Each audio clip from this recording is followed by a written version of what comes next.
समाअत फरमाएं। अस्सलामु अलैकुम वरहमतुल्लाहि वबरकातुहू। वालेकुम अस्सलाम वरहमतुल्लाहि वबरकातुहू। आप इस वक्त कहाँ जा रही हो? मैं आज हमारे मदरसे का सालाना जलसा है, उसमें जा रही हूँ। बहन, क्या आप मकतब में भी पढ़ती हो? जी बहन, मैं मकतब में भी पढ़ती हूँ। बड़ी खुशी की बात है बहन। तो मैं क्या आपसे कुछ मालूमात कर सकती हूँ? जी, आप मालूम कर सकती हो। बताइए, शरीयत की रोशनी में सबसे बड़ा अक्लमंद कौन है? सासुनामा ने इस सवाल का एक ही जवाब दिया है। वो जवाब क्या है, जरा बताइए।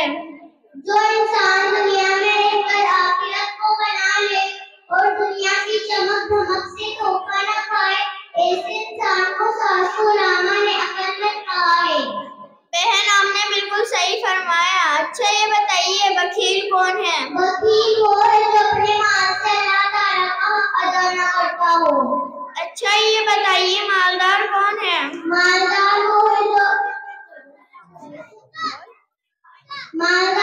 जो तकदीर और तकसीम पर राजी रहे। अच्छा, ये बताइए, जो अल्लाह की तकदीर और तकसीम पर राजी ना हो, उसको नुकसान होगा? जी जरूर, उसको बहुत बड़ा नुकसान होगा। वो नुकसान क्या होगा?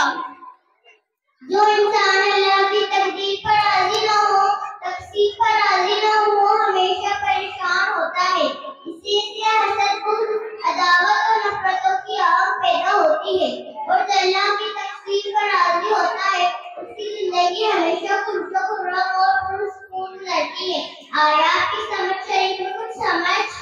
जी बहन, मेरे समझ में आ गया और बहुत कुछ समझ में आ गया। क्या समझ में आया बहन?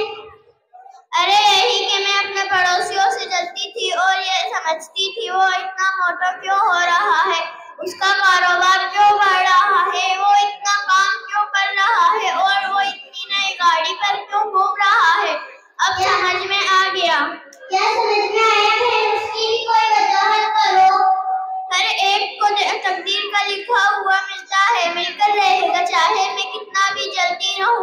हमारा रब देखकर रहेगा जो उसकी तकदीर में लिखा हुआ है। अच्छा बहन, जब आपको बात समझ में आई गई है तो किसी से तरह के दावत में फरकना और अल्लाह ताला से माफी मांगते रहना। बहन, मैं आपकी बहुत बड़ी शुक्रगुजार हूँ कि आपने बहुत अच्छी बात की तरफ तवज्जो दिलाई, उससे मुझे बहुत फायदा होगा। अच्छा ठीक है, अब चलती हूँ। अस्सलाम वालेकुम।